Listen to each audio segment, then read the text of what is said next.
Hey guys, කොහොමද? අදත් ඔයාලා එකතු වෙලා ඉන්නේ ceylonfellow YouTube channel එකෙන් තවත් එක වීඩියෝවක් එක්ක. ඉතින් මේ වීඩියෝ එක දන්න ඔයාලට නෙමෙයි, නොදන්න ඔයාලට.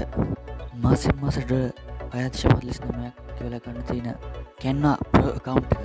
නැත්තම් අවුරුද්දට $54.99ක් කියලා ගන්න තියෙන Canva Pro account එක නොමිලේම වෙබ්සයිට් එක භාවිත කරලා ගන්න කොහොමද කියලා තමයි අද මේ වීඩියෝ එකෙන් ගෙනාවේ. එහෙනම් වැඩි කතා නැතුව අපි යමු වීඩියෝ එකට.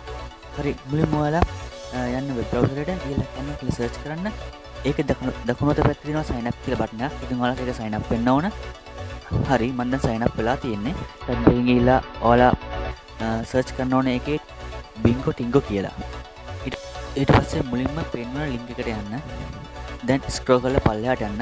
පල්ලෙහාට ගියාට පස්සේ තියෙනවා how to use Canva කියලා. දැන් ඔයා බැනර් එක ක්ලික් කරන්න.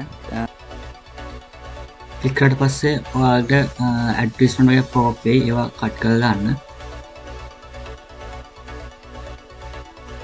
ඔයා දැන් පල්ලෙහාට ගියාට පස්සේ ඔයාලට බලා ගන්න පුළුවන් පල්ලෙහා තප්පර ගාන account වෙනවා. ඔයාගේ තප්පර ගාන account එකක් ඉන්න ඕන. ඊට පස්සේ download කියන ටැබ් එක බලන්න. දැන් ඔයාලට තියෙනවා get here කියලා. ආයෙ ක්ලික් කරන්න.